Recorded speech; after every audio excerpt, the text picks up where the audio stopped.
Hey, what's happening? Today we're going to look at a head and arm choke setup and finish from the mount. Head and arm, also known as arm triangle or Kata Gatame, is basically when I isolate his arm high above his shoulder here. I trap it with my with my neck and my bicep around his neck, and I basically use the strangulation by driving his shoulder into his neck on the one side while trapping the other side of his neck with my bicep. Okay, so we're going to demonstrate exactly how to get the setup and the finish. So the person on the bottom could be in a different position depending on the context. If it's MMA, he's most likely going to be hiding his face from punches or elbows or something, which will definitely make the setup easier because his elbows are already open.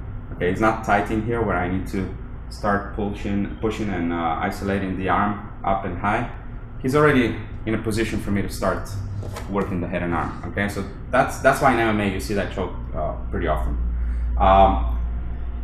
For jiu-jitsu, people are a little more tight. There's nothing to worry about as far as punches are coming or elbows, etc. So people get a little tighter for jiu-jitsu. They try to get their elbows inside the knees to start escaping with knee and elbow escape.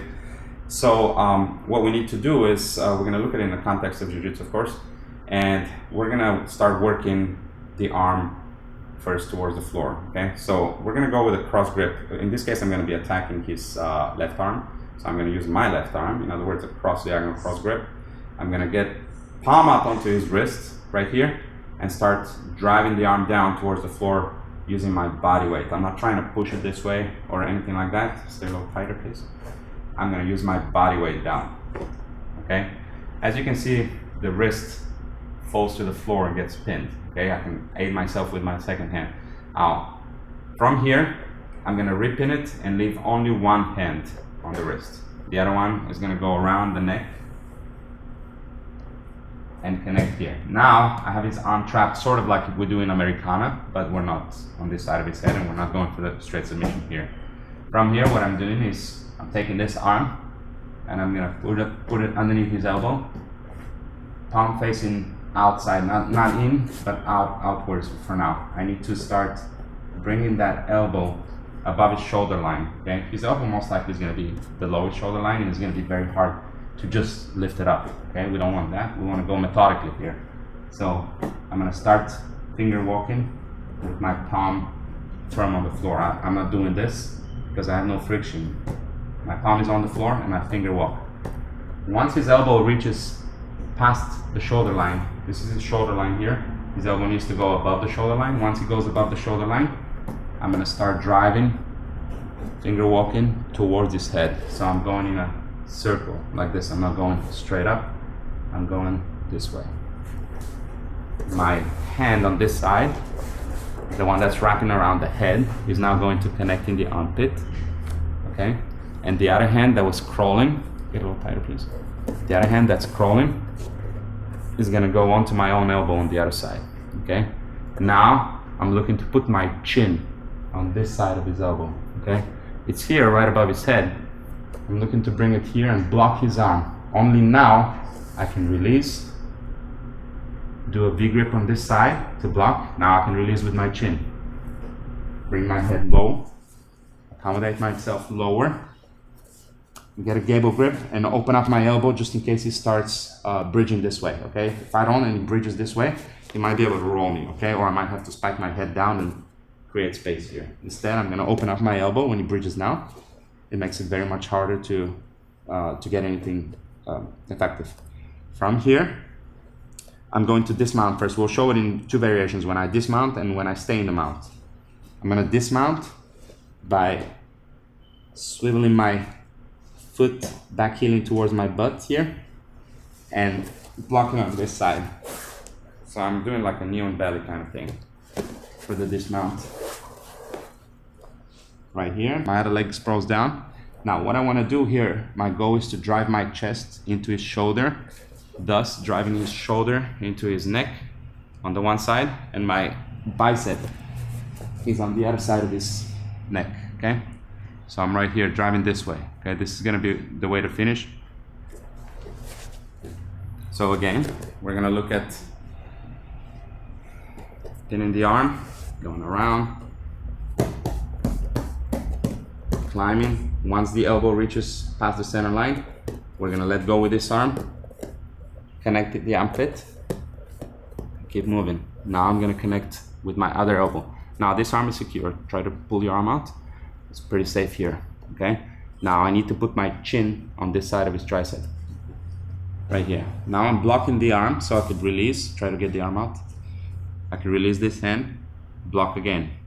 Now I can release with my chin. I'm gonna bring my neck down low. I need to have my bicep underneath his chin, onto the neck, but under his chin, okay? My shoulder is gonna go low as possible here, okay? I accommodate myself. Now I'm going to dismount.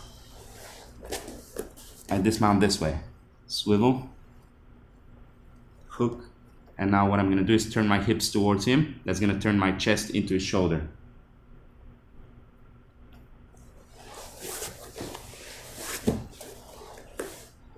Here, swivel, hips towards him, my chest towards him, my chest driving his shoulder into his neck, and then my elbow here is open in case he bridges. Now, what I'm gonna do is my left elbow, this one, is going to drive into his clavicle as I drive in. Okay, it's a slow and methodical choke. It doesn't require strength. It doesn't require any flexing of the biceps.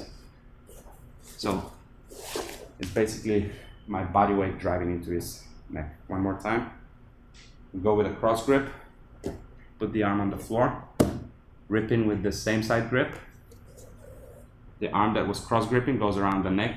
Regrips here. This one goes under. Let's say his elbow is lower than his shoulder line here. Goes under and start climbing out next to his elbow. The crook of my elbow is behind his elbow. Okay. Once his elbow goes past his shoulder line, we can start driving towards the head right here. I'm gonna connect my fingers into his armpit. Connect my other hand to my elbow here. My chin rather, will go on onto his tricep to block.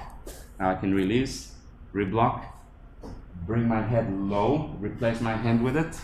I'm still not low enough, but I can accommodate here. Open my elbow in case he starts bridging, and dismount. As I dismount, I sprawl my hips towards him. My chest drives into his shoulder, and my left elbow here drives into his clavicle. It's like I'm steering myself into him here. Okay. This is one variation of it when we dismount. We can also finish this safer into the mount, but it doesn't give us as much opportunity to go low that we need, generally speaking, to get under here and drive his shoulder properly into his neck. Sometimes we might find ourselves a little higher. When we dismount, the benefit of dismounting basically is that we can actually go lower and higher as we need to get more in a better position. Whereas in the mount, the same setup, everything is the same here, right? Now we're gonna stay in the mount. I am a little higher, as you can notice from here, so I need to get myself lower. Now I'm gonna sprawl while I'm in the mount. The exact same sprawl that we did with the knee on the other side on this hip, only I'm gonna stay in the mount this time. I'm gonna sprawl here. I'm gonna keep my foot inside his feet here, okay? Sprawl and drive my chest. It's the exact same finishing technique, only I'm not dismounting and sprawling. I'm sprawling while in the mount, right here. Open wide elbow in case he starts bridging. And drive the shoulder into his neck, okay? This is a very important detail. Drive my chest into his shoulder to drive it into his own neck while blocking on the other side with my bicep. I'm not flexing my biceps at all. All I'm doing is driving into my own bicep. So imagine you want to drive his shoulder, his neck into your own bicep, and you create a compression, okay? So these are two variations of finishing the head and arm choke with the exact same technique from off the mount and from the mount.